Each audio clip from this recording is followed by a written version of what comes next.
ዘፍጥረት ምዕራፍ 4 አዳም ሚስቱን ሔዋንን ተገናኛት፣ እርሷም ጸንሳ ቃየንን ወለደች። በእግዚአብሔር እርዳታ ወንድ ልጅ ያገኘው አለች። ደግሞም ወንድሙን አቤልን ወለደች። አቤል የበግ እረኛ፣ ቃየንም አራሽ ነበር። በአንድ ወቅት ቃየን ከምድር ፍሬ ለእግዚአብሔር መሥዋዕት አቀረበ። አቤልም መጀመሪያ ከተወለዱት በጎች መካከል ስባቸውን መሥዋዕት አድርጎ አቀረበ። እግዚአብሔር ወደ አቤልና ወደ መሥዋዕቱ ተመለከተ፣ በቃየንና በመሥዋዕቱ ግን አልተደሰተም። ስለዚህ ቃየን ክፉኛ ተናደደ፣ ፊቱም ጠቆረ። እግዚአብሔር አምላክም ቃየንን እንዲህ አለው፣ ለምን ተናደድህ? ለምንስ ፊት ጠቆረ? መልካም ብታደርግ ተቀባይነትን አታገኝምን? መልካም ባታደርግ ግን ኀጢአት በደጅህ እያደባች ናት፣ ልታሸንፍ ትፈልጋለች። አንተ ግን ተቈጣጠራት። ቃየንም ወንድሙን አቤልን እስቲና ወደ መስኩ እንውጣ አለው። በመስኩም ሳሉ ቃየን ወንድሙን አቤልን አጠቃው፣ ገደለውም።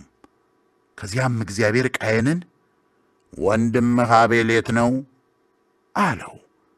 ቃየንም አላውቅም፣ እኔ ወንድሜ ጠባቂ ነኝን ሲል መለሰ። እግዚአብሔርም እንዲህ አለ፣ ምንድነው ያደረግከው? ስማ፣ የወንድምህ ደም ከምድር ወደ እኔ ይጮኻል። እንግዲህ የተረገምክ ነህ። የወንድምህን ደም ከእጅህ ለመቀበል አፏን ከከፈተችው መሬት ትሰደዳለህ። ብታርሳትም ፍሬዋን አትለግስህም። በምድር ላይ ኮብላይና ተንከራታች ትሆናለህ። ቃየንም እግዚአብሔርን እንዲህ አለው፣ ቅጣቴ ልሸከመው ከምችለው በላይ ነው። እነሆ ዛሬ ከምድሪቱ አባረርኸኝ፣ ከፊትህም እሸሸጋለሁ። በምድር ላይ ኮብላይና ተንከራታች እሆናለሁ፣ የሚያገኘኝም ሁሉ ይገድለኛል። እግዚአብሔር ግን የለም፣ እንደ እርሱ አይሆንም። ማንም ቃየንን ቢገድል 7 እጥፍ የበቀል ቅጣት ይቀበላል አለው። ስለዚህ ያገኘው ሁሉ እንዳይገድለው እግዚአብሔር በቃየን ላይ ምልክት አደረገለት። ቃየንም ከእግዚአብሔር ፊት ወጥቶ ሄደ። ከኤደን በስተ ምሥራቅ በምትገኝ ኖድ በተባለች ምድር ተቀመጠ። ቃየን ሚስቱን ተገናኛት፣ እርሷም ጸንሳ ሄኖክን ወለደች። ቃየን የቈረቈረውን ከተማ በልጁ ስም ሄኖክ ብሎ ጠራው። ሄኖክ ኢራድን ወለደ። ኢራድም መሁያኤልን፣ መሁያኤልም ማቱሳኤልን፣ ማቱሳኤልም ላሜሕን ወለደ። ላሜሕ 2 ሚስቶች አገባ። የአንደኛዋ ስም ዓዳ፣ የሁለተኛዋም ጺላ ነበር። ዓዳ ያባልን ወለደች። እርሱም በድንኳን ለሚኖሩት ከብት አርቢዎች አባት ነበረ። ወንድሙም ዩባል ይባላል። እርሱም የበገና ደርዳሪዎችና የዋሽንት ነፊዎች አባት ነበረ። ሴላም ደግሞ ቱባልቃይን የተባለ ወንድ ልጅ ነበራት። እርሱም ከብረትና ከናስ ልዩ ልዩ መሣሪያዎችን እየቀረጸ የሚሠራ ነበር። የቱባልቃይ እህት ናዕማ ትባል ነበር። ላሜሕ ሚስቶቹን እንዲህ አላቸው፣ ዓዳና ጺላ ሆይ ስሙኝ፣ የላሜሕ ሚስቶች ሆይ አድምጡኝ። አንድ ሰው ቢያቈስለኝ፣ ጎልማሳው ቢጐዳኝ ገደልሁት። ቃየንን የሚገድል 7 ጊዜ ቅጣት ካገኘው የላሜሕ ገዳይማ 77 ጊዜ ቅጣት ያገኘዋል። አዳም እንደገና ሚስቱን ተገናኛት፣ እርሷም ወንድ ልጅ ወለደች። ቃየን በገደለው በአቤል ፈንታ እግዚአብሔር ምትክ ሰጠኝ ስትል ስሙን ሴት ብላ ጠራችው። ለሴትም ደግሞ ወንድ ልጅ ተወለደለት፣ ስሙንም ሄኖስ አለው። በዚያም ዘመን ሰዎች የእግዚአብሔርን ስም መጥራት ዘፍጥረት ምዕራፍ 5 የአዳም የትውልድ ሐረግ እንደሚከተለው ነው። እግዚአብሔር ሰውን ሲፈጥረው በራሱ አምሳል አበጀው፣ ወንድና ሴት አድርጎ ፈጠራቸው፣ ባረካቸው። በተፈጠሩም ጊዜ ሰው ብሎ ጠራቸው። አዳም ዕድሜው 130 ዓመት በሆነ ጊዜ እርሱን ራሱን የሚመስል ወንድ ልጅ ወለደ፣ ስሙንም ሴት ብሎ ጠራው። ሴት ሄኖስን ከወለደ በኋላ አዳም 800 ዓመት ኖረ፣ ሌሎች ወንዶችና ሴቶች ልጆችንም ወለደ። አዳም በአጠቃላይ 930 ዓመት ከኖረ በኋላ ሞተ። ሴት ዕድሜው 105 ዓመት ሲሆን ሄኖስን ወለደ። ሴት ሄኖስን ከወለደ በኋላ 807 ዓመት ኖረ። ሌሎች ወንዶችና ሴቶች ልጆችንም ወለደ። ሴት በአጠቃላይ 912 ዓመት ከኖረ በኋላ ሞተ። ሄኖስ ዕድሜው 90 ዓመት በሆነ ጊዜ ቃይናን ወለደ። ሄኖስ ቃይናንን ከወለደ በኋላ 815 ዓመት ኖረ። ሌሎች ወንዶችና ሴቶች ልጆችንም ወለደ።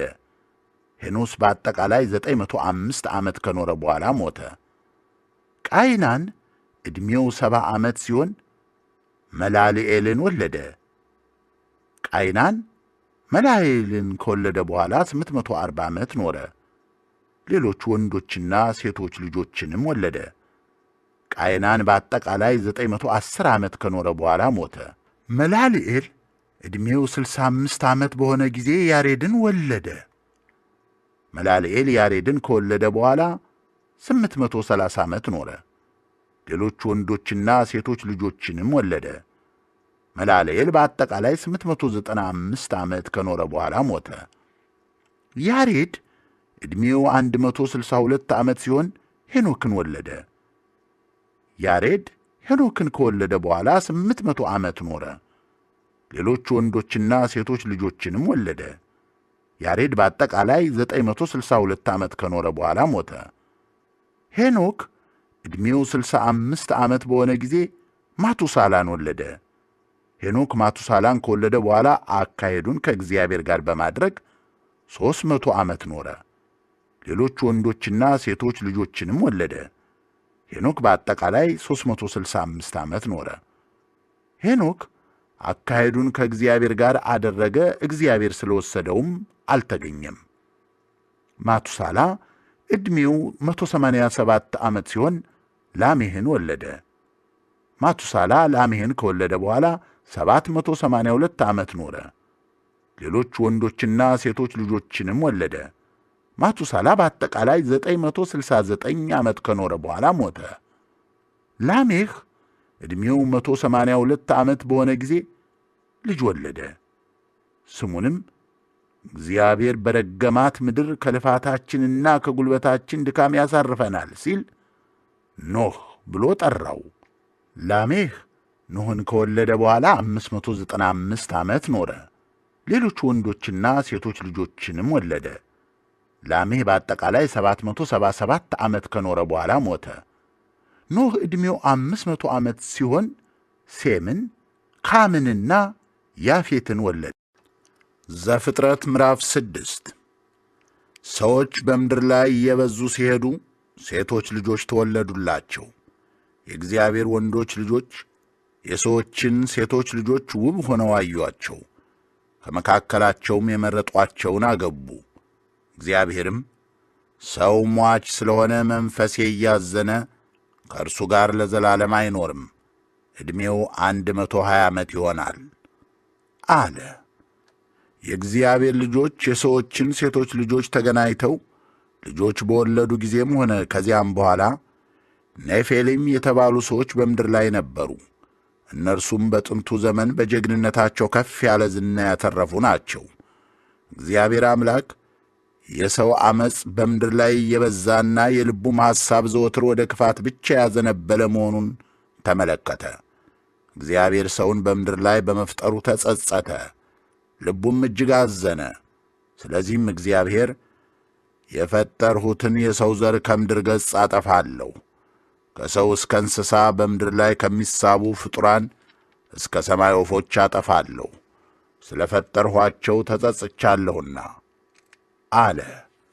ኖህ ግን በእግዚአብሔር ዘንድ ሞገስን አገኘ። የኖህ ታሪክ እንደሚከተለው ነው። ኖህ በዘመኑ ከነበሩት ሰዎች ሁሉ ይልቅ ጻድቅና ከበደል የራቀ ሰው ነበር። አካሄዱንም ከእግዚአብሔር ጋር አደረገ። ኖህም ሴም፣ ካምና ያፌት የሚባሉ 3 ወንዶች ልጆች ነበሩት። ምድር በእግዚአብሔር ፊት በክፉ ሥራ ረከሰች፣ በዓመፅም ተሞላች። እግዚአብሔር ምድር ምን ያህል በክፉ ሥራ እንደረከሰች አየ። እነሆ ሰው ሁሉ አካሄዱን አበላሽቶ ነበርና ስለዚህ እግዚአብሔር ኖኅን እንዲህ አለው፣ ሰውን ሁሉ ላጠፋ ነው። ምድር በሰው ዓመፅ ስለተሞላች በርግጥ ሰውንም ምድርንም አጠፋለሁ። አንተ ግን በጎፈር እንጨት መርከብ ሥራ፣ ለመርከቧም ክፍሎች አበጅላት፣ ውስጧንና ውጯን በቅጥራን ለብጠው። እንዲህ አድርገህ ሥራት። ርዝመቷ 140 ሜትር፣ ወርዷ 23 ሜትር፣ ከፍታዋ 13.5 ሜትር ይሁን። ለመርከቧ ጣራ አብጅላት። ጣራና ግድግዳው በሚጋጠምበት ቦታ ግማሽ ሜትር ክፍተት ተው። ከጎኗ በር አውጣላት። ባለ 3 ፎቅ አድርገህ ሥራት። እኔም ከሰማይ በታች የሕይወት እስትንፋስ ያለባቸውን ሕያዋን ፍጡራን ሁሉ ለማጥፋት እነሆ በምድር ላይ የጥፋት ውኃ አወርዳለሁ። በምድር ላይ ያለ ሁሉ ይጠፋል። ከአንተ ጋር ግን ቃል ኪዳን መሠርታለሁ።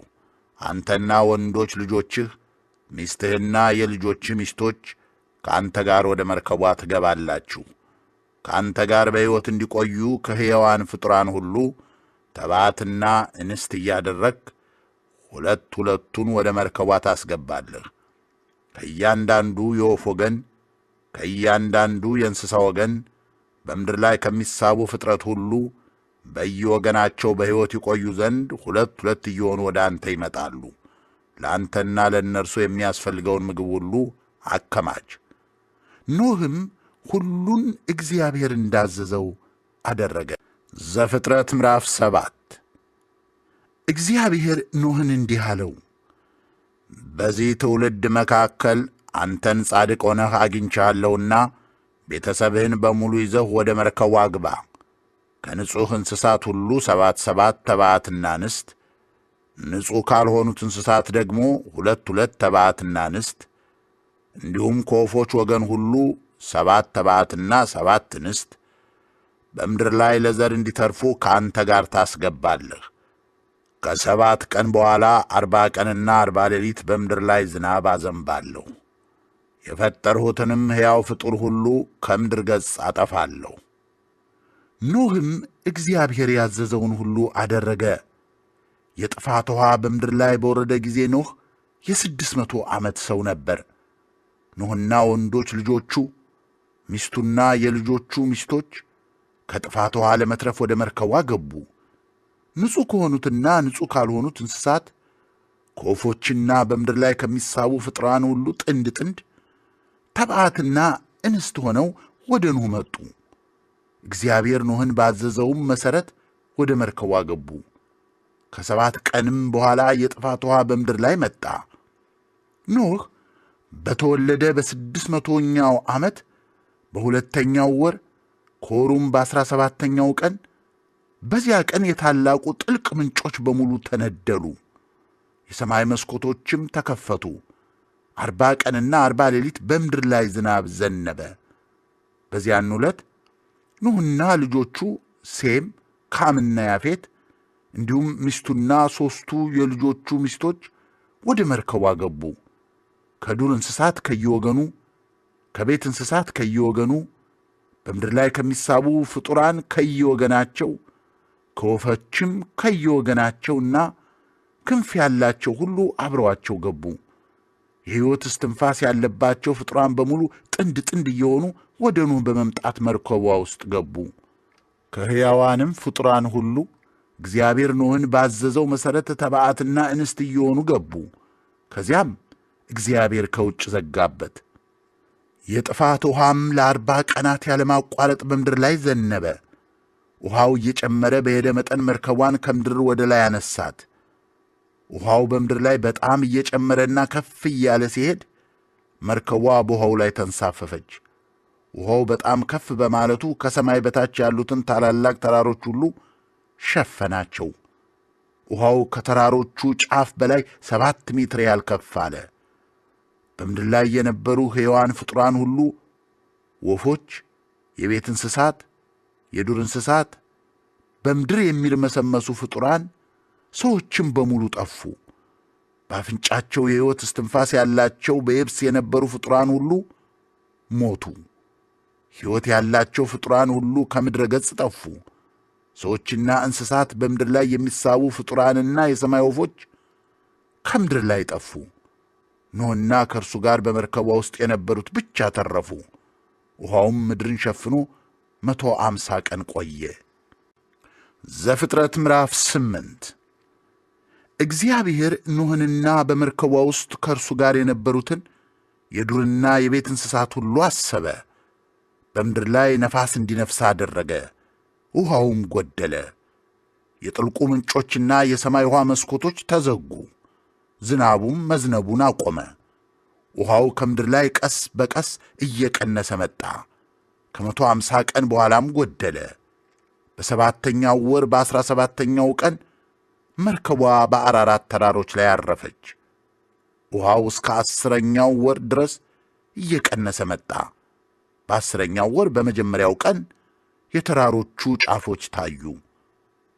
ከ40 ቀን በኋላ ኖህ የሠራውን የመርከቧን መስኮት ከፍቶ ቁራን ወደ ውጭ ላከ። ቁራውም ውሃው ከምድር ላይ እስኪደርቅ ድረስ ወዲያና ወዲህ ይበር ነበር። ከዚያም በኋላ ኖህ ውሃው ከምድር ገጽ ጎድሎ እንደሆነ ለማወቅ እርግብን ላከ። ነገር ግን ውሃው የምድርን ገጽ ገና እንደሸፈነ ስለነበር ተመልሳ ኖህ ወዳለበት መርከብ መጣች። እርሱም እጁን ዘርግቶ ተቀበላት፣ ወደ መርከቢቱም አስገባት። 7 ቀን ከቆየ በኋላ ኖህ እርግቧን እንደገና ላካት። እርሷም ወደ ማታ ተመለሰች። እነሆም የለመለመ የወይራ ቅጠል በአፏ ይዛ ነበር። ያን ጊዜ ኖህ ውሃው ከምድር ላይ መጉደሉን አወቀ። 7 ቀንም ቆይቶ እርግቧን እንደገና ላካት። በዚህ ጊዜ ግን እርግቧ ወደ እርሱ አልተመለሰችም። ኖህ በተወለደ በ601ኛው ዓመት በመጀመሪያው ወር ከወሩም በመጀመሪያው ቀን ውሃው ከምድር ላይ ደረቀ። ኖህ በመርከቡ ላይ ያለውን ክዳን አንስቶ ተመለከተ፣ የመሬቱም ገጽ እንደ ደረቀ አየ። በሁለተኛው ወር በ27ኛው ቀን ምድሪቱ ሙሉ በሙሉ ደረቀች። ከዚያም እግዚአብሔር ኖህን እንዲህ አለው፣ አንተና ሚስትህ ልጆችህና የልጆችህ ሚስቶች ከመርከቧ ውጡ፣ እንዲዋለዱ እንዲራቡና በምድር ላይ እንዲበዙ ከአንተ ጋር ያሉትን እንስሳትና በምድር ላይ የሚሳቡ ሕያዋን ፍጡራንን ሁሉ ይዘሃቸው ውጣ። ኖህም ከልጆቹ ከሚስቱና ከልጆቹ ሚስቶች ጋር ወጣ። እንስሳቱ ሁሉ፣ ወፎችም፣ በምድር የሚንቀሳቀሱ ሁሉ በየወገናቸው ከመርከቧ ወጡ። ከዚያም ኖህ ለእግዚአብሔር መሠዊያ ሠራ። መሠዊያው ላይ ንጹሕ ከሆኑት እንስሳት ሁሉ እንዲሁም ንጹሕ ከሆኑት ወፎች የሚቃጠል መሥዋዕት አቀረበ። እግዚአብሔርም ደስ የሚያሰኘውን መዓዛ አሸተተ። በልቡም እንዲህ አለ፣ ምንም እንኳ ሰው ገና ከልጅነቱ ጀምሮ ሐሳቡ ወደ ክፋት ያዘነበለ ቢሆንም በእርሱ ምክንያት ሁለተኛ ምድርን አልረግማትም። አሁን እንዳደረግሁት ሕያዋን ፍጡራንን ዳግመኛ አላጠፋም። ምድር እስካለች ድረስ የዘር ወቅትና መከር፣ ሙቀትና ቅዝቃዜ፣ በጋና ክረምት፣ ቀንና ሌሊት አይቋረጡም።